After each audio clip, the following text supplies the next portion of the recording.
Muy buenos días, sean todos bienvenidos a su canal Ideas a Prueba de Balas, un espacio para la discusión y análisis de las ideas más controversiales de la actualidad. Hoy me complace presentarles el inicio de este proyecto al que he nombrado De la cultura, sus héroes y enemigos.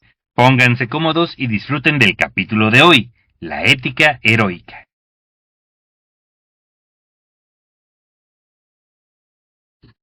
¿Por qué interesa tanto hablar sobre la ética heroica? Bueno, porque en la historia de la humanidad, quienes nos han impulsado hacia la civilización y nos han alejado del estado salvaje, siempre han sido los héroes. El orden espontáneo da origen al estado salvaje, que se caracteriza por esta lucha constante y violenta por la supervivencia, donde la vida consume a la vida para seguir existiendo, en este ciclo interminable de generación y de muerte. El estado salvaje es esta realidad brutal en la que para vivir tienes que matar. Es esta realidad en la que para ver un nuevo amanecer debes estar en constante alerta, porque otras criaturas también quieren vivir y no dudarán en alimentarse de ti para lograrlo. Por eso la condición del ser humano es dramática, porque siendo consciente de su propia existencia, el ser humano es también consciente de la hostilidad de su entorno. Pero a pesar de su hostilidad, de la hostilidad perpetua de la vida, el hombre consigue adaptarse al medio, consigue adaptarse a esa constante desesperación por sobrevivir, y por ello se ve orillado a ejercitar constantemente la habilidad más poderosa que tiene nuestra especie, nuestra capacidad creativa. El ejercicio de esta capacidad creativa inherente del ser humano lo llevó a desafiar el orden espontáneo, para después imponer un orden habitable distinto al estado salvaje, un orden al que llamó civilización. La civilización entonces es la antítesis del estado salvaje, y cuanto más civilizados nos volvemos, más nos alejamos de ese orden espontáneo, cruel y violento que caracteriza a la naturaleza. Ahora, el proceso de civilidad del ser humano ha sido gradual. La especie humana vivió decenas de miles de años en estado salvaje, así que hay muchos comportamientos primitivos todavía por corregir o domesticar. La construcción del mundo civilizado fue un esfuerzo colectivo, pero siempre dirigido por el impacto provocado por la capacidad creativa de los individuos más trascendentales, los héroes. Recordemos cómo la conducta de cada individuo impacta en su entorno. A través de la interacción social entre cientos de individuos a lo largo de miles de años, cada persona influye en la vida de quienes lo rodean a través de su comportamiento, aportando a la sociedad su estilo de vida. Y en respuesta, la sociedad reacciona, incentivando y promoviendo los mejores comportamientos, mientras califica, censura o repudia aquellos que considera inherentemente nocivos, peligrosos o extraños. Este ciclo en el que cada individuo influye en la sociedad y a su vez es nutrido por ella, produce patrones de comportamiento adaptativo que mantienen a raya las fuerzas del estado salvaje. A estos patrones los llamamos tradición y cultura, que constituyen el orden habitable que caracteriza a la civilización. Cada civilización ha desarrollado sus respectivas tradiciones y culturas con las que consigue mantener a raya el caos del estado salvaje. Sin embargo, el caos no se aleja mucho de nosotros. Sin importar cuán antiguo o novedoso, sofisticado y eficiente, simple o complejo que pudiera ser el orden habitable del ser humano, la cultura, en comparación con el caos que la rodea, es como una isla rodeado por un océano inconmensurable. La civilización es ajena al orden natural, lo que significa que se requiere un esfuerzo activo, sostenido y constante para mantenerla vigente.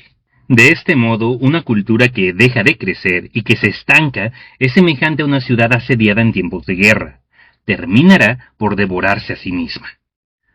Otra analogía que nos permite entender este fenómeno sería decir que las culturas, las sociedades o los individuos que dejan de crecer son como los vigilantes que no están atentos al dragón que los acecha y que terminan envejeciéndose y volviéndose débiles, mientras que la amenaza solo se hace cada vez más fuerte. Para cuando se dan cuenta, el peligro ya está a sus puertas y los hace pedazos. Este tipo de analogías, junto con la ciudad moribunda, o la amenaza del dragón reflejan una necesidad humana importantísima. Siempre se necesitan individuos con la voluntad y entereza suficientes para encontrar la fuente de aguas vivas que salve a la ciudad de la sequía, así como valientes que tengan el coraje de enfrentar y derrotar al dragón del caos. En teoría, el destino de todo individuo es ser un héroe, pero en la práctica, no todos están atentos a la voz de la aventura. A ver, pero entonces, ¿qué es un héroe? Generalmente se define al héroe como una persona que se distingue por realizar actos extraordinarios de valentía, sacrificio, virtud, generalmente en beneficio de otro. Bueno, el héroe es algo mucho más grande que eso. El héroe es quien expande el orden habitable de su comunidad, es quien construye el espacio seguro donde las cosas son familiares y categorizables. Vaya, que el héroe es aquel que transforma el caos en orden, y es el que renueva el orden cuando éste se ha vuelto obsoleto. Y es por esto por lo que siempre es venerado el héroe en todas sus culturas, porque con su comportamiento heroico conduce al avance y a la mejora de la calidad de vida de todos los miembros de su comunidad, tanto en la vida de aquellos que creyeron en él desde el inicio, como incluso aquellos que lo tildaron de loco. ¿O acaso no se benefician todos con la muerte del dragón? ¿O qué acaso no es bueno para todos que la ciudad sea rescatada de la sequía? Esto debe enfatizarse. Es el éxito en la empresa heroica lo que hace al héroe valioso a los ojos de su comunidad. Porque el héroe, en el proceso de poner en peligro su propia vida para llevar a cabo su misión, ya sea matar al dragón o revivir al reino, el héroe despliega un conjunto de patrones de comportamiento adaptativo que lo llevan al éxito. Y por eso, y solo por eso, la comunidad decide recordarlo, venerarlo y seguir su ejemplo voluntariamente. Pero es más, para comprender todavía mejor la naturaleza práctica del héroe, tomemos como ejemplo a los héroes primigenios. Y si bien la civilización comienza históricamente con la revolución agrícola, resulta pertinente para este ejemplo señalar los hitos que permitieron la domesticación de la madre tierra, como lo son la domesticación del fuego, el lobo y el ganado. Que mira, sin ir más lejos, la domesticación del fuego trajo simbólica y materialmente luz donde antes imperaban las tinieblas. La domesticación del lobo, en cambio, permitió una simbiosis única entre el peligroso y antes depredador lobo, por una suerte de amistad que permitió a las tribus de antaño tener mejores probabilidades de supervivencia. Y lo mismo puede decirse de la domesticación y transformación de las bestias en ganado. Y estos tres ejemplos tienen un común denominador que caracteriza el comportamiento heroico y que no debe pasar desapercibido. Estos tres logros fueron emulados y perpetuados en el tiempo voluntariamente a través de la cultura por ser esencialmente valiosos para toda la comunidad. Por eso la ética heroica continúa siendo vigente. En la actualidad, los héroes modernos no son muy diferentes a aquellos héroes primigenios. Todo individuo que genere valor para su comunidad es un héroe. Y como ejemplos encontramos al científico, al inventor y por supuesto al empresario, entre otros. Mas no debemos pasar por alto la característica más importante del héroe, su capacidad creativa, que no es otra cosa que la capacidad de transformar el caos en orden. Porque sí, el héroe es un sujeto profundamente individualista. El héroe no mata al dragón ni revive al reino porque sea lo moralmente correcto, que lo es, pero no se trata de su móvil o su principal motivación. El héroe mata al dragón porque tiene un interés personal en ello y la voluntad de llevarlo a cabo, que puede ser el deseo de no ser devorado o el deseo de evitar que sus seres queridos sean entregados como ofrendas al monstruo. El héroe revive la ciudad porque es su hogar, la tierra de su herencia, donde viven sus seres queridos y donde habrán de vivir sus propias generaciones. Nadie es más individualista que el héroe. Y por eso es importante entender las características del comportamiento heroico que lo llevan a tener el éxito anhelado. A ver, en primer lugar, el héroe es consciente de su propia necesidad. Este estado de conciencia lo hace entender la obvia realidad de que lo que le hace falta no está dentro del orden habitable, en donde todo es seguro, familiar y predecible. De estar ahí, ya lo habría encontrado. Mas como la carencia y la necesidad persisten en su alma, el héroe concientiza que aquello que busca y que necesita se encuentra necesariamente en las profundidades de lo desconocido, en el reino del caos que rodea su orden habitable. Justo ahí comienza a nacer ese potencial creativo que distingue al héroe. Después, es importante apreciar que el héroe no puede ni debe adentrarse así sin más en lo desconocido, porque si bien allí se encuentra la respuesta a aquello que busca, también existe ahí el peligro, el terror y la muerte. De hecho, precipitarse a lo desconocido es una falta de respeto para con la diosa del caos. Quienes se encuentran con ella por error, por lo general, son hechos pedazos, del mismo modo que el explorador irresponsable es devorado cuando sin saberlo se adentra en los territorios del oso o de los lobos.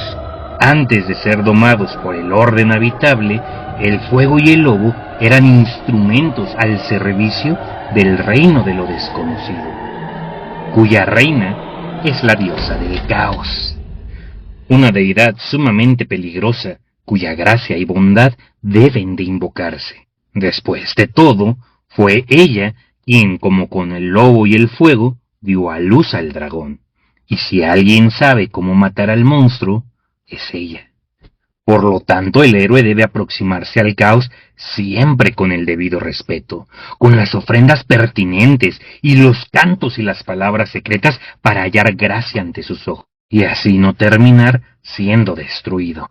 Pero ¿cómo puede el héroe conocer tamaño secreto? ¿Dónde puede aprender el héroe los rituales para congraciarse con la diosa del caos? La respuesta está en su cultura, en su orden habitable. Ejemplo de ello fueron los héroes sin nombre que domesticaron al fuego y el lobo.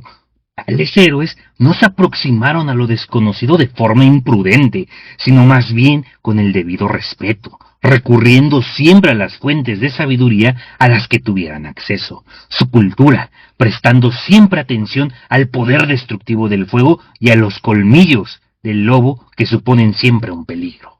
La cultura, como se dijo, es el legado de los éxitos de los héroes del pasado. La cultura son estos patrones de comportamiento adaptativo desplegados por aquellos que ya antes han explorado y transformado el caos en orden. Por ello, en las buenas historias, el héroe encuentra a alguien que lo instruya, que le enseñe la sabiduría de aquellos que tuvieron éxito explorando a lo desconocido. Solo de esta manera el héroe se convierte en el puente entre dos mundos, con un pie en el orden habitable de su cultura y con el otro revelando los secretos del caos desconocido a través de la exploración creativa. Y esto constituye un equilibrio perfecto, el resultado de la unión del cielo y de la tierra, volviéndose entonces el héroe en el niño prometido, el salvador del mundo, el fruto de la unión entre el Dios Padre, el orden habitable, y la diosa Madre, el caos desconocido. Cuando hablamos de la ética del héroe, hablamos entonces de prepararnos para nuestro encuentro con el destino, de nuestro encuentro con la diosa del caos. Y este es el gran patrón de comportamiento adaptativo que nos hereda el héroe. Es decir, el héroe es el individuo que revoluciona su cultura expandiendo el orden habitable a través de la exploración creativa de lo desconocido. Y de ello se aprecia que resulta innegable que la sociedad tiene un deber colectivo para con el héroe.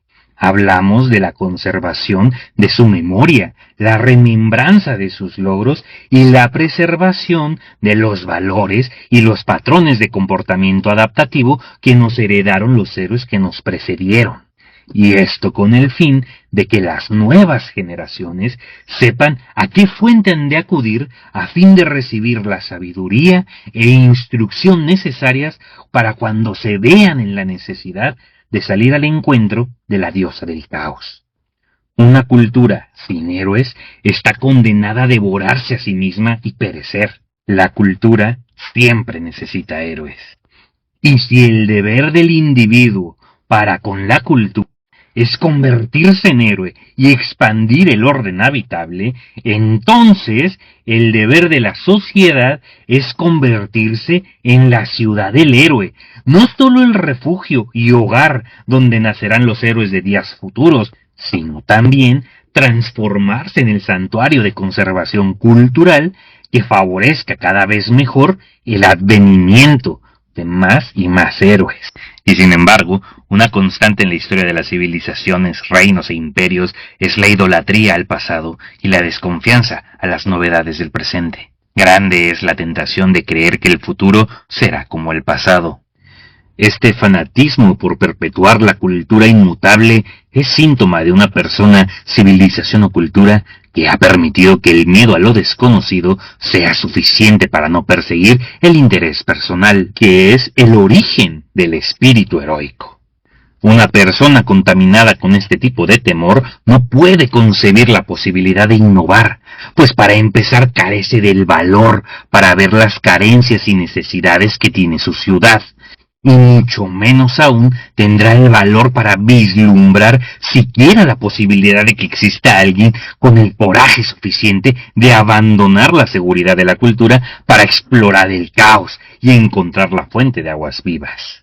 El hombre que no cree en sí mismo no puede creer en los demás. No es de extrañar que la resistencia al cambio y la desconfianza a la novedad son una deficiencia cultural que además es inherente a la cultura misma. Por eso, en la mayoría de las historias, el héroe no suele tener la confianza del pueblo al inicio de su aventura. Esa es la recompensa que recibe solo después de matar al dragón, cuando sus acciones causan más confianza y seguridad que las mismas palabras. Aún así, cabe decir que sí existen tradiciones que, pese al desafío afectivo que supone aceptar la novedad e innovar, sí que consiguen ser responsables en el cumplimiento de su deber para con el individuo y han incorporado la innovación y la expansión del orden habitable de manera integral en sus patrones de comportamiento adaptativo y como consecuencia, tales culturas se han convertido en tradiciones fértiles para la proliferación de nuevos héroes que constantemente modernizan su cultura. Tal es el caso de la tradición científica y la cultura deportiva.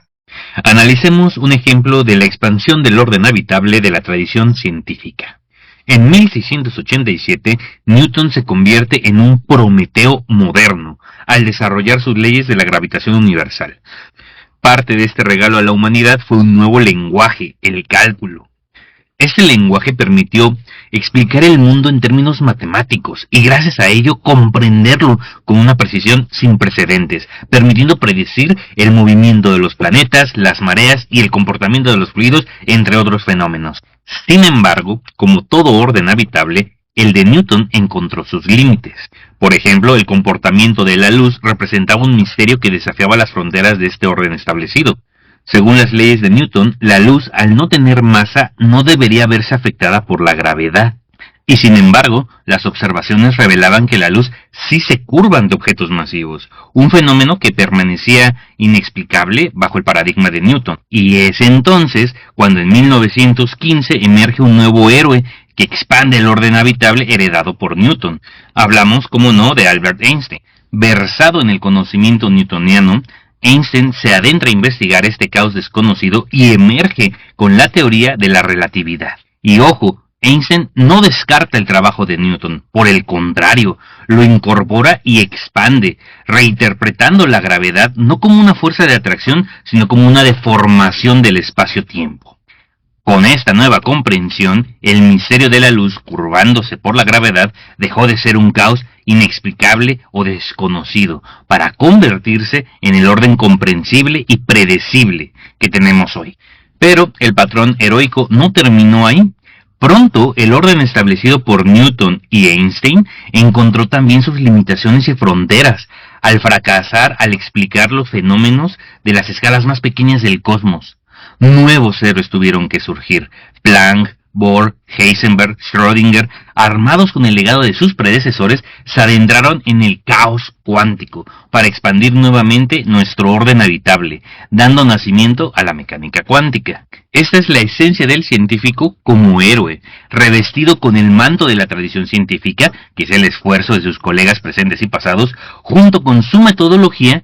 El científico se adentra a lo desconocido para transformar el caos en conocimiento verificable, demostrable y predecible, expandiendo constantemente los límites de nuestra comprensión del universo. Otro ejemplo donde se advierte el respeto a la cultura o el revestimiento cultural como origen de la expansión del orden habitable, lo encontramos en la tradición deportiva.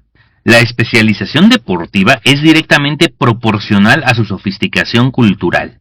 Es importante hacer notar que la sofisticación cultural o progreso de cada deporte obedece a principios y valores inherentemente heroicos. La excelencia, disciplina, sacrificio, constancia, confrontación, competencia, meritocracia, valores que a su vez funcionan en relación al propósito y finalidad del deporte mismo, la victoria, el triunfo en todas sus modalidades. Sonará obvio, pero hay que decirlo, en el deporte la finalidad siempre es ganar. En el caso de los deportes en equipo, la competencia con el equipo rival será la fuerza opositora que hará despertar en el equipo ganador el espíritu que distingue a los vencedores. Cuanto más desafiante e imponente sea el equipo rival, mayor será el prestigio y el mérito de la victoria. En los deportes o disciplinas contemplativas como lo son el atletismo o la gimnasia, el superar marcas y romper récords o la perfección en su ejecución serán los parámetros de medida para juzgar al ganador. De manera similar, en los deportes de combate, la victoria se obtiene claramente en función de quién es el mejor en la suma de características físicas que definen el deporte, como lo son la fuerza, la destreza, técnica, resistencia, experiencia y, por supuesto, corazón. Por esto, el deporte es una cultura intrínsecamente heroica, y esto es así porque el conjunto de patrones adaptativos de conducta que la integran está encaminado a un único fin, el triunfo. El mismo tipo de triunfo que busca el héroe que se enfrenta al dragón. No solo eso, sino que la cultura fomenta además, de manera natural, el respeto y la admiración por los grandes atletas del pasado. Nombres como Michael Jordan, Cristiano Ronaldo, Mike Tyson, Michael Phelps o Usain Bolt, entre muchos otros, se han convertido por sus propios méritos, por esfuerzo y trabajo duro, en los rostros del deporte y han servido de inspiración a los grandes deportistas del presente y todavía seguirán provocando esa misma inspiración en las generaciones de deportistas por nacer. Por si fuera poco, como consecuencia de la presión, la competitividad y la excelencia a las que se somete, el deportista no solo admira a los atletas del pasado, sino que ambiciona superarlos. Esa ambición es típica del héroe. Acompañó a Napoleón, que admiraba a Julio César, quien a su vez veneraba a Alejandro, y quien por cierto idolatraba a Aquiles.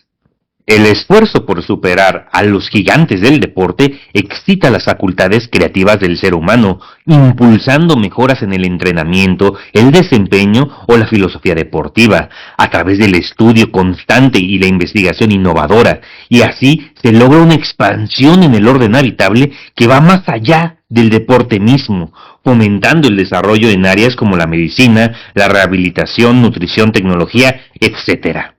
Entonces, el respeto a la cultura, y recordemos que la cultura es el legado y los triunfos de los héroes del pasado en forma de patrones de comportamiento adaptativo, digo pues, el respeto a la cultura, junto con la expansión del territorio del orden habitable, que se lleva a cabo en la ejecución de conductas impulsadas por valores heroicos como el compromiso, el sacrificio, la excelencia, la disciplina o los méritos, entre otros, son la causa del progreso acelerado y continuo que caracteriza tanto a la comunidad científica como a la cultura deportiva, ya que ambas, por tradición, construyen sus teorías y metodologías sobre las bases establecidas por sus predecesores, a través de la falsabilidad en el caso de la ciencia y de la competición en el caso del deporte.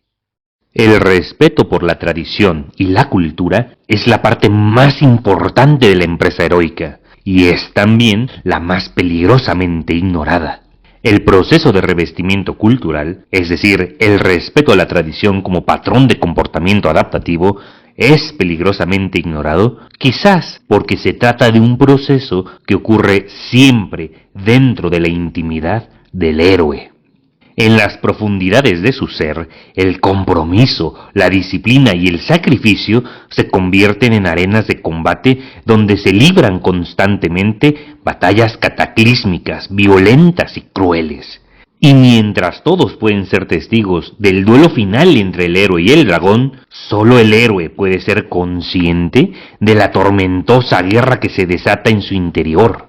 Incluso después de que el héroe ha cercenado la cabeza del dragón, las batallas dentro de su alma continuarán incesantes, pues ahora el héroe es consciente que la lucha por conquistarse a sí mismo solo termina con la muerte. La victoria sobre el reino del caos exterior, culminada con la muerte del dragón, es apenas un reflejo visible de una conquista todavía más feroz, la conquista de su propia alma. Al respecto, el psicólogo suizo Carl Gustav Jung reveló que la identidad del individuo surge de la suma de dos personalidades, la personalidad consciente y la personalidad inconsciente. Y así como el orden habitable de la cultura es una pequeña isla rodeada por el inconmensurable océano del caos, así también la personalidad consciente del individuo ocupa apenas un territorio ínfimo frente a las vastas profundidades del inconsciente, cuya extensión real abarca dimensiones insondables. Y si, como se dijo, el héroe es quien transforma el caos en orden, entonces todo héroe debe primero transformar el contenido inconsciente de su alma en material consciente, despertar la conciencia, como le dicen. Por ello, toda empresa heroica comienza inevitablemente con la conquista de uno mismo.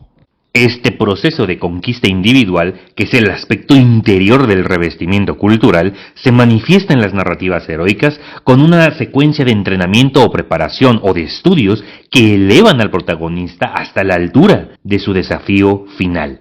Es el proceso mediante el cual el protagonista desarrolla e incorpora los hábitos y costumbres, los patrones de comportamiento adaptativo que necesitará para triunfar. Toda elección es una renuncia, y escoger la disciplina significa renunciar a la comodidad. Aceptar el sacrificio es postergar la gratificación, e interiorizar el compromiso significa liberarse de cualquier tipo de excusas. Estas elecciones, decididas en la silenciosa e íntima práctica, constituyen una batalla estruendosa, casi siempre despiadada, que todo héroe debe afrontar para alcanzar el éxito en su empresa. Por eso resulta tan verosímil e inspirador el héroe triunfante. Solo después de revestirse con el poder de la cultura, solo después de conquistarse a sí mismo, el héroe está en condiciones de agradar a la diosa del caos y, en consecuencia, descubrir cómo matar al dragón. Es únicamente cuando ha hecho suya la sabiduría de la cultura que el héroe descubre el camino hacia la fuente de aguas vivas que salvará a la ciudad de la sequía.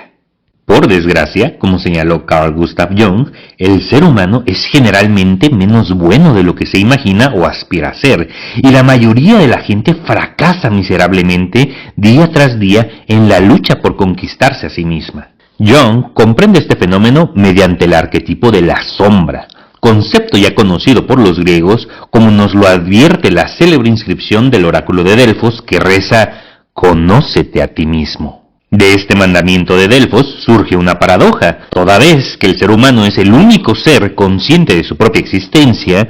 ¿Qué necesidad tendría de conocerse a sí mismo a menos que dentro suyo habitara también un otro, alguien cuya existencia se desconoce o se ignora? Jung expone que dentro de nosotros vive una personalidad inconsciente, una sombra que gobierna las regiones oscuras del alma o de la psique, y que, al ser inconsciente, permanece desconocida. La sombra es entonces la encarnación de esa diosa del caos que habita dentro de cada uno de nosotros. Y como emisaria de lo inconsciente, la sombra despierta en la conciencia los mismos afectos asociados al peligro, terror y desesperación, y por ello la mente consciente se niega a reconocerla como parte de sí misma. Sin embargo, la sombra existe inexorable. Cuanto más se rechaza, más fuerte se vuelve. Cuanto más se ignora, más rápido crece. Y cuanto más inconscientes somos de ella, más negra, densa, viciosa y acechante se torna. El mandamiento délfico, conócete a ti mismo, es un imperativo precisamente porque de manera rauda y precipitada nos negamos a reconocer nuestra propia sombra. Al ser representante de la diosa del caos, la sombra es también emisaria del estado salvaje, por lo que acaba representando aspectos demasiado oscuros y violentos para ser soportados. Siempre resulta más fácil ignorarla o desterrarla de nuestra conciencia y así evitar su peligrosa expresión. Pero vivir inconscientes de nuestra propia sombra nos condena a la impotencia, convirtiéndonos en víctimas de fuerzas invisibles que sabotean nuestras mejores intenciones. Cuando la sombra crece lo suficiente buscará devorarnos. Y como nos lo advirtió Maquiavelo, quien tolera el desorden por evitar la guerra, tendrá primero el desorden y después la guerra. Semejante tipo de individuos, ahora convertidos en víctimas de fuerzas invisibles, son inicialmente molestados por pequeños gnomos que desordenan, cambian o extravían las cosas del lugar. Pero con el tiempo, estas aparentemente inocentes travesuras revelan su oscuro propósito: nutrir, engordar y fortalecer al dragón que se prepara para destruir nuestras vidas. También la negligencia puede generar consecuencias terribles, especialmente cuando la sombra usurpa el trono de nuestra vida. El divino marqués lo describió con elegante soberbia en sus 120 jornadas. Hay muchísima gente, decía el duque, que no se entrega al mal más que cuando la pasión le ciega.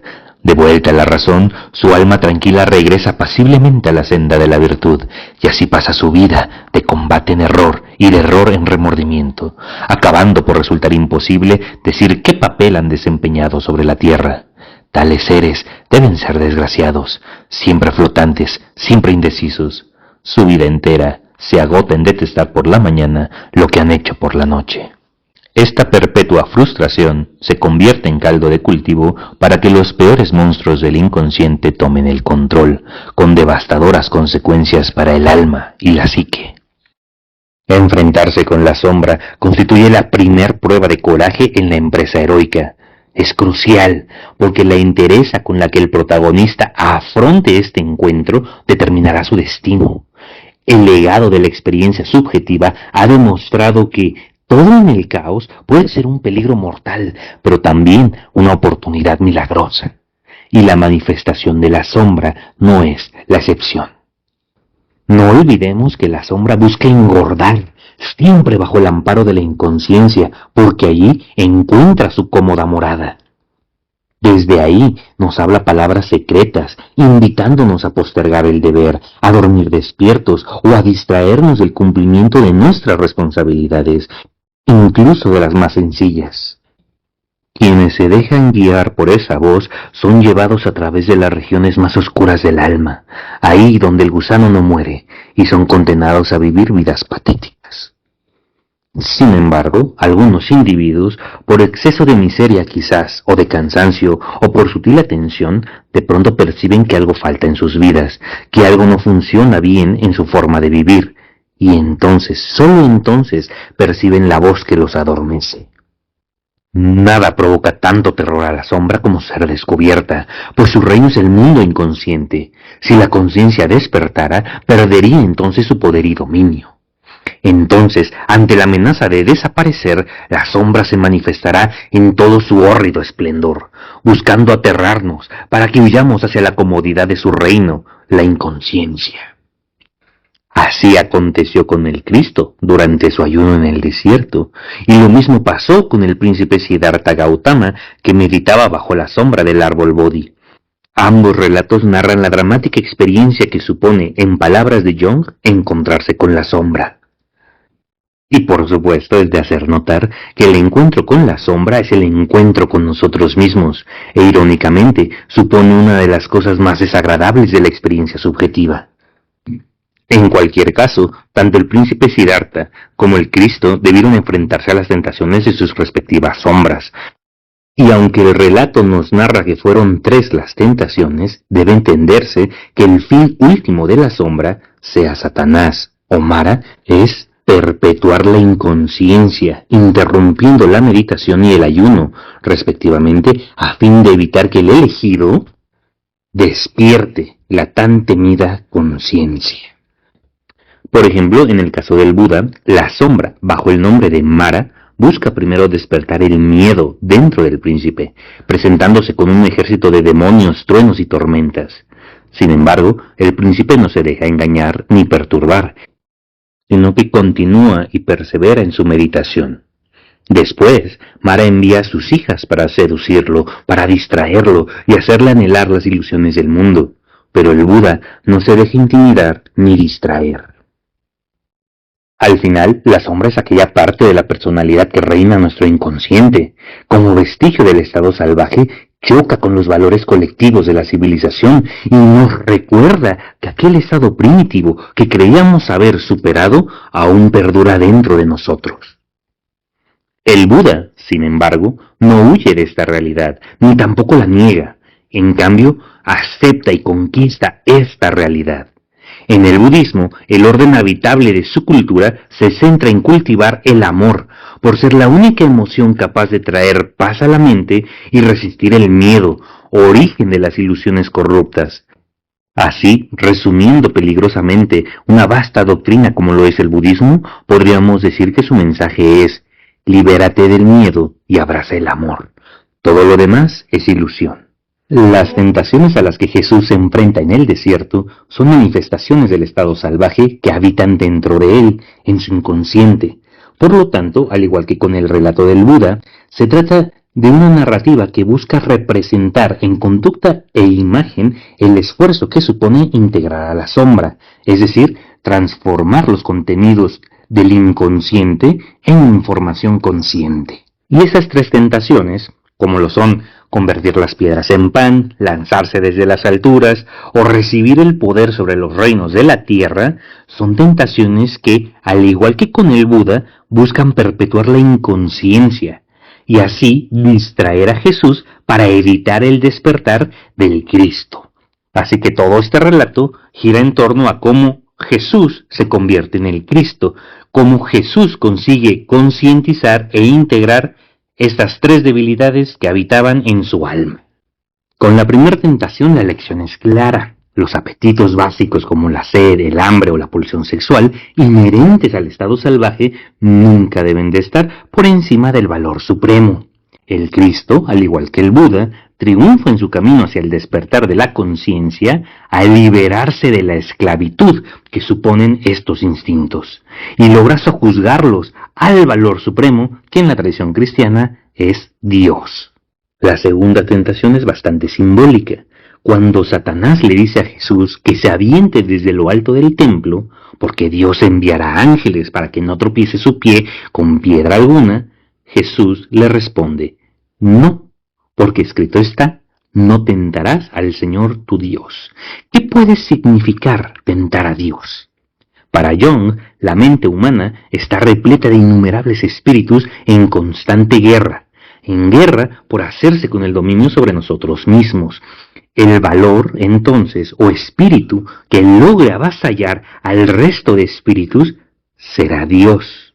Por ejemplo, para Platón, su Dios sería la idea del bien, por cuanto era su valor supremo, el que logra avasallar a todos los demás valores, vicios o virtudes. Pero en esta lógica, ¿cómo podría el Cristo tentar al valor supremo? Recordemos que el esfuerzo que suponen estas tentaciones tiene por objeto conseguir y perpetuar la inconsciencia. Por lo tanto, en esta segunda tentación, la sombra pretende banalizar el bien, ya sea torciéndolo para que admita el mal, o embelleciendo el mal para que pase por bien. Bailar sobre el borde de un edificio extremadamente alto simboliza jugar con los límites del bien y del mal. Total, si caes, Como hijo de Dios, siempre podrás justificar tus notorios malos comportamientos, podrás evadirlos e incluso escapar de las consecuencias de tus hechos. Todo esto susurraba Satanás al Cristo. Pero Jesús, que anhelaba el despertar de la conciencia y las responsabilidades que ésta supone, responde: no, porque escrito está, no tentarás al Señor tu Dios. La última tentación, por supuesto, debe ser la más peligrosa, porque supone el último esfuerzo de la sombra para adormecer a Jesús y el último obstáculo del héroe para conseguir su objetivo. De este modo, Satanás lleva a Jesús a una montaña extremadamente alta y desde ahí, desde lo más alto de la conciencia, le muestra todos los reinos de la tierra y suelta su más pérfida pero irresistible propuesta. Todo esto te daré si de rodillas me adorares. La autoridad sobre todos los reinos de la tierra, desde luego que supone un poder político, pero su tentación subyacente es el abandono del valor supremo. No despiertes, mejor permanece dormido. No te esfuerces, mejor permanece cómodo. No adores a Dios, adórame a mí. Tal es el ofrecimiento que recibe Jesús de su propia sombra. Como se dijo antes, esta tentación es la más peligrosa, porque representa a su vez la ilusión más seductora para la conciencia, el poder sobre otros sin responsabilidad alguna. Y desde luego es la más peligrosa de las tres tentaciones porque en ella convergen las tres tentaciones al mismo tiempo, y nadie representa mejor la debilidad para resistir esta tentación que la clase política. Presto a mentir y hambriento de poder, el político se despoja de toda dignidad y se arrodilla, siempre dispuesto a crucificar él mismo al Cristo si con ello recibe un poco de poder. En palabras modernas, el político, insisto, hambriento de poder, buscará con voluptuosidad y presteza prostituir a su propia madre e hijas de ser posible, si con ello logra sentarse en la silla presidencial. Tales personas, por supuesto, son quienes nunca deberían ostentar ninguna clase de poder o autoridad. La verdadera trampa de esta tercera tentación a la que se enfrenta el Cristo, es decir, el poder sin límites, radica en que la ausencia de cualquier límite en el ejercicio del poder incluye la inexistencia de cualquier tipo de responsabilidad que suponga dicho ejercicio. Sin la necesidad de responder por sus propios hechos, el político sufre un retroceso, un acto de corrupción en el que, como adulto, se convierte y vive como un niño, pero sin las virtudes de la infancia como la gracia o la inocencia. Por el contrario, el político, libre de cualquier tipo de responsabilidad y además ejerciendo el poder, lo usará con el único propósito de hacer de sus placeres la razón misma de su existencia. Y así, tal y como nos lo muestra la experiencia y la evidencia empírica, la clase política gastará su existencia comiendo, cagando y durmiendo en el mejor de los casos, o arruinando la vida de millones en el peor de los escenarios. Ante tan deleznable grado de inconsciencia, Jesús se limita a responder: vete, Satanás. Cual tirano, la sombra encarna nuestras tendencias más peligrosas, como la violencia, crueldad, depravación y brutalidad. Y aunque estos adjetivos estaban presentes en Jesús, pues de otro modo no habrían representado tentación alguna, Él las superó, versado y revestido con el poder de su cultura, pues tal y como se advierte en el texto sagrado, el Cristo siempre responde a cada tentación con un solemne no. Porque escrito está. El triunfo sobre sí mismo es la fuente de sofisticación moral que convierte a Jesucristo en el héroe de la civilización cristiana. La mayoría de nosotros nos negamos a aceptar que existe una parte nuestra capaz de cometer actos monstruosos y más cobardemente aún nos urge evitar a toda costa que los demás también lo sepan. Sin embargo, los relatos sagrados del Cristo y del Buda nos enseñan que el camino hacia el despertar de la conciencia empieza no con la negación, sino con la confrontación con nosotros mismos, avasallando a nuestra propia sombra. Proceso que exponen a través de los patrones de comportamiento adaptativo representados en sus respectivos relatos. No debe sorprender que el triunfo sobre la sombra sea uno de los patrones de comportamiento adaptativo más valiosos para la cultura humana, descrito y representado en diferentes ejemplos, como lo son el Cristo y el Buda, héroes que tuvieron el valor de explorar la oscuridad de sus propias almas, y al hacerlo cumplieron con el mandamiento del dios Apolo en Delfos, que reza: «Conócete a ti mismo». Y como la sombra es un agente vivo que opera como un espíritu que busca constantemente poseernos para ejercer su propia voluntad y control, cabe precisar que su influencia comienza en nuestros pensamientos y emociones hasta que acumula el poder suficiente para dictar nuestros comportamientos. Pero la sombra es también parte de nosotros, y si decidimos vivir ignorando el imperativo de Delfos, cederemos entonces a la sombra la dirección de nuestro destino, y las consecuencias de ello son siempre terribles y desastrosas. Conviene agregar a esta exposición el relato del dios rey Quetzalcóatl, tal y como lo expone el maestro Juan Miguel Zunzunegui en su imperdible obra El regreso de Quetzalcóatl, puesto que narra con precisión y maestría lo difícil y peligroso que resulta cumplir con el heroico mandamiento de Delfos. En este relato, el dios rey Quetzalcóatl también se enfrenta a tres tentaciones, en este caso a tres brujos, sacerdotes del dios Tezcatlipoca, nombre por el que los toltecas conocieron a la sombra de Yong. En este relato, sin embargo, la sombra prevalece sobre el dios rey. Quetzalcóatl fracasa en sus esfuerzos de transformar los contenidos del inconsciente en información consciente al dejarse engañar y emborrachar con pulque, hasta perder la conciencia. Y las consecuencias del actuar inconsciente, de cederle el gobierno a la sombra, resultaron horribles. Se fractura la comunión con lo sagrado, y Quetzalcóatl rompe sus votos de castidad y termina violando a su hermana. La ofensa a lo sagrado sin duda fue gravísima, pero aún ante el fracaso, el dios rey traga y hace suyo el sabor de la derrota con entereza, demostrando que un hombre que no se da por vencido no puede ser derrotado eternamente. Los patrones de comportamiento adaptativo que nos hereda el dios rey Quetzalcóatl tienen por objetivo su redención. No se deja adormecer por la culpa de sus errores y, decidido a afrontar su responsabilidad, comienza primero por abandonar su cargo de gobernante, porque quien no se gobierna a sí mismo no debería gobernar las vidas de otros. El relato continúa y nos expone que después el dios rey se dirige al levante, acompañado por un reducido séquito de fieles hasta llegar a la costa, en donde enciende una gran hoguera. Así, el dios rey Seacatl Topiltzin-Quetzalcóatl se prende fuego y se inmola. Y finalmente Quetzalcóatl asciende a los cielos. En su camino a la ascensión, el dios rey habla a sus fieles y les promete volver, les promete regresar. Y fiel a su promesa, la serpiente emplumada se transforma en la estrella de la mañana, para nosotros Venus, que aparece y reaparece en el firmamento, acompañando cada amanecer y regresando en cada anochecer.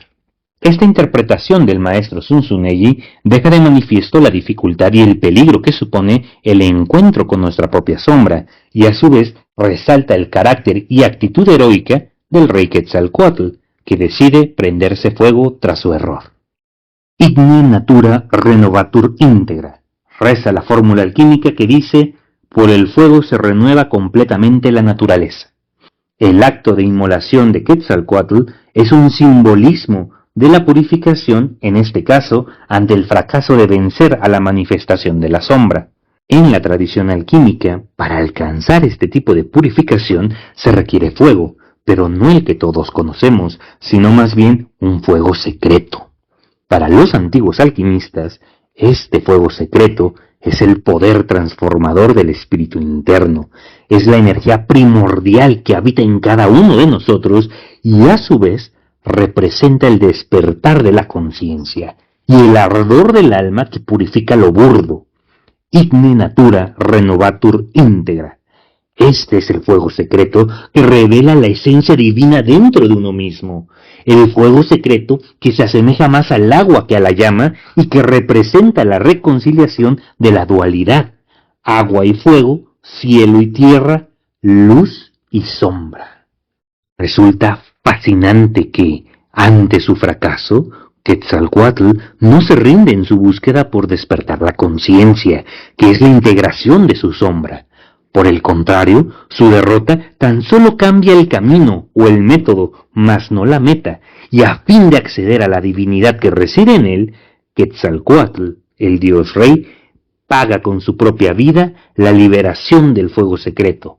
Se inmola, y al hacerlo, reconcilia los opuestos que combaten en su alma, su luz y a su sombra. Desde luego, el acto de prenderse fuego representa, tanto en relato como en imagen, los patrones de comportamiento adaptativo para la redención de aquellos que fracasan en conquistarse a sí mismos. Es un sacrificio que busca reconciliar las propias limitaciones al destruir las debilidades con este fuego secreto para luego renacer, más fuerte y más sabio. El espíritu de la tradición tolteca parece venir hasta nosotros para advertirnos que, si fracasas en el esfuerzo por sojuzgar a tu propia oscuridad, adelante, préndete fuego, purifícate y luego vuelve a intentarlo, así hasta el día perfecto. Y es que todos, sin excepción, vivimos con nuestra propia sombra. Todos necesitamos embarcarnos en la aventura de viajar a las regiones más oscuras de nuestra alma y encontrarnos con ella. La mayoría no lo hace porque precisamente ahí nos esperan Satanás, Mara o el mismísimo Tezcatlipoca. Pero debemos hacerlo, debemos cumplir con nuestro destino, conocernos a nosotros mismos y saber quién somos en verdad. Incluso el místico y sabio Friedrich Nietzsche comprendió tanto el peligro como la oportunidad que supone el encuentro con la sombra cuando escribió: quien contra monstruos lucha, cuídese a su vez de convertirse en uno, porque cuando miras largo rato en el abismo, también el abismo mira dentro de ti. Ante esta realidad, el maestro Jordan Peterson agrega: pues adelante, porque si miras al abismo el tiempo suficiente, verás la luz, no solo la oscuridad. Y es que resulta innegable cómo todos estos relatos coinciden en lo mismo, que si profundizamos lo suficiente en el abismo del alma, veremos la luz, no solo la oscuridad que habita en nosotros. Encontraremos el fuego secreto que alumbra el misterio de lo sagrado, el despertar de la conciencia. Veremos a Cristo, encontraremos el nirvana y entonces, solo entonces, veremos al héroe que estamos destinados a ser, gracias al poder de la cultura, la tradición y las fuerzas de la historia. Por supuesto que este estado de catarsis o de iluminación es un estado mental que se manifiesta tanto en la gracia de Cristo como en el nirvana del Buda, y es la recompensa que el héroe recibe tras superar la manifestación más terrible de todas, su encuentro con su propia sombra. Los estoicos, por ejemplo, lo llamaron oikeiosis y Aristóteles la nombró eudaimonía. Al despertar su conciencia, el héroe comprende su lugar en el mundo, se entiende a sí mismo como señor y arquitecto de su propio destino, y gracias a su experiencia enfrentando a su sombra, al dragón del caos, entiende que las consecuencias de sus actos, constructivas o destructivas, son su exclusiva responsabilidad. La integración de la sombra o iluminación es un fenómeno valorado y venerado por la comunidad que habita con el héroe, porque desde ese estado de conciencia surge la capacidad transformadora con la que el héroe expande el orden habitable de su sociedad, perpetuando así como patrón de conducta adaptativo el comportamiento heroico.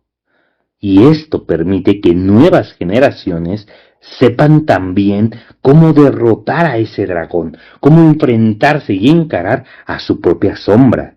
De ahí la importancia de la ética heroica, que busca que cada individuo de cada nueva generación conecte con su cultura, con el legado de los héroes del pasado, para que de esa manera se puedan perpetuar los patrones de comportamiento adaptativo más valorados, más valiosos, o lo que es lo mismo, el comportamiento del héroe.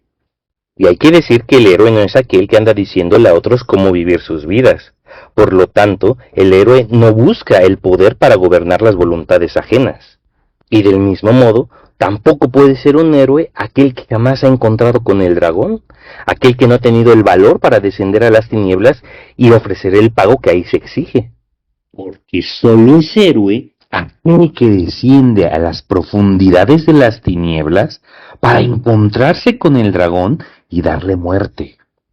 Pero a ver, ¿por qué? ¿Qué nexo causal vincula la integración de la sombra, es decir, matar al dragón, con este estado de iluminación tan culturalmente venerado? Para responder, hay que entender que la sombra abarca los aspectos más abominables de la personalidad, y todos cargamos con nuestra respectiva sombra. Pero también la sombra representa este orden primigenio, el estado salvaje.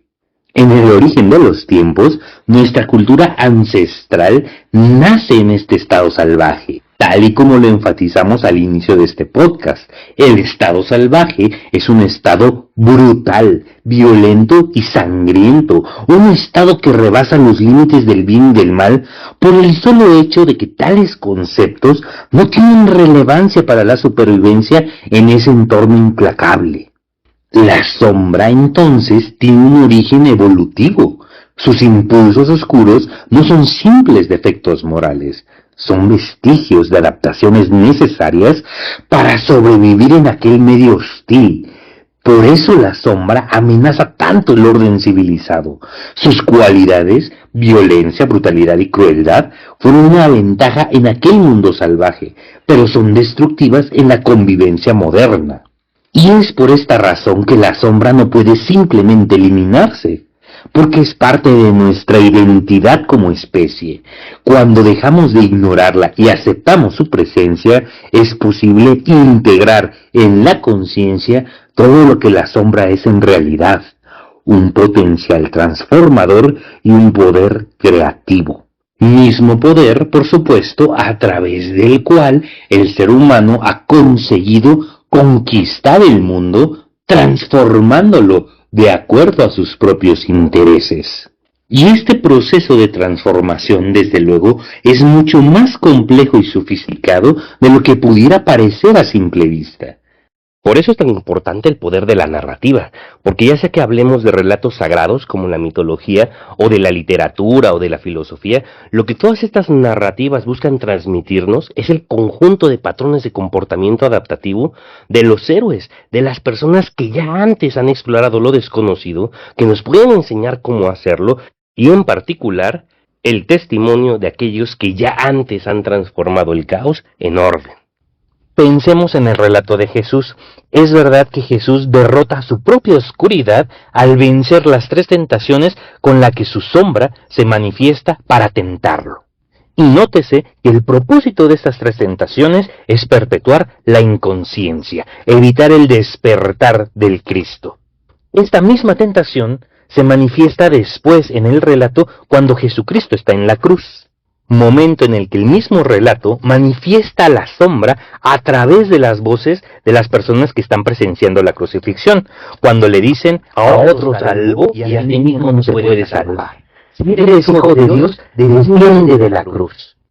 Y esto, contrario a lo que pudiera parecer, no se trata de sembrar una duda sobre su propia divinidad, sino más bien de evitar que Jesucristo realice el pago para alcanzar la individuación, para alcanzar la glorificación. Y es que Jesucristo, como héroe, sabe que tiene que descender a las profundidades del infierno para poder renacer glorioso y perfecto. La sombra, por supuesto, no quiere que Jesucristo realice ese pago. Porque así es el camino del héroe. El héroe que se enfrenta a la gran serpiente, el héroe que mata al dragón, después es capaz de usar los restos del monstruo para reconfigurar el mundo, para restablecer o establecer un nuevo orden habitable. Y es precisamente lo que Jesucristo termina haciendo. Con su resurrección, en el relato mitológico, Jesús vence a la muerte y por lo tanto ofrece vida a todo aquel que en él cree. Desde luego, quizás hay que hacer la precisión de que esto es un relato sagrado. Y el significado de esta vida eterna la podemos encontrar en las mismas enseñanzas del Cristo cuando dice: ¿de qué sirve que un hombre venza al mundo si pierde su alma? De esta manera, la totalidad de enseñanzas morales contenidas en el relato sagrado constituyen el conjunto de patrones de comportamiento adaptativo mediante los cuales el Cristo nos enseña a cómo enfrentar nuestra propia sombra. Y así, a través de la mímica, cada uno de nosotros puede encontrar el poder para transformar la materia caótica en un nuevo orden habitable, tanto a nivel individual como a nivel cultural. Y de esta manera, el hombre que no teme más a su sombra porque ha sido capaz de domesticarla, alcanza, en palabras de Jung, la individuación, descubrirse a sí mismo y por lo tanto alcanzar la autorrealización. Así las cosas, la experiencia de la iluminación o individuación acompaña al héroe, esta vez poseyéndolo. Pero no como lo haría la sombra, precipitándolo en una espiral de autodestrucción, sino bajo el control de otro espíritu. Puedes llamarlo grandeza, o confianza, o simplemente coraje, pero el punto es que en el héroe ya no hay espacio para el temor, ni para la duda, ni siquiera ante la hostilidad del mundo que lo rodea. Porque del mismo modo en que lo descubrió el Buda, el héroe entiende que esta hostilidad del mundo es solo una ilusión y que todo lo que pudiera amenazarlo viene desde adentro, desde su misma sombra. Y como el héroe ha conquistado su propia oscuridad, su sombra deja de ser un agente de autodestrucción y se convierte en su armadura. Y entonces el héroe, dueño de sí mismo, comprende que su sombra ya no tiene el poder para herirlo. Y es así como finalmente el héroe puede reclamar el único privilegio que le corresponde, la convicción y la certeza de que podrá vencer todas las amenazas futuras de la misma forma y con el mismo método con el que ya se ha conquistado a sí mismo. Y entonces el héroe se convierte en el árbol cuya copa alcanza el cielo gracias a que sus raíces han escarbado profundo en el infierno. Es entonces el éxito heroico, el refinamiento de la voluntad y la fortaleza del carácter para gobernarse lo interior y sólo así conquistar lo exterior, ya sea matando al dragón o reviviendo al reino. Y este es también el propósito de la ética heroica, hacer de cada individuo el héroe de su propia vida, reviviendo los lazos que lo unen con su cultura, el legado de los héroes del pasado, para que puedan aprender de ellos cómo explorar lo desconocido, matar al dragón y transformar el caos en un orden habitable. Empezando, por supuesto, por la domesticación de su propia sombra, hasta alcanzar su propia autorrealización.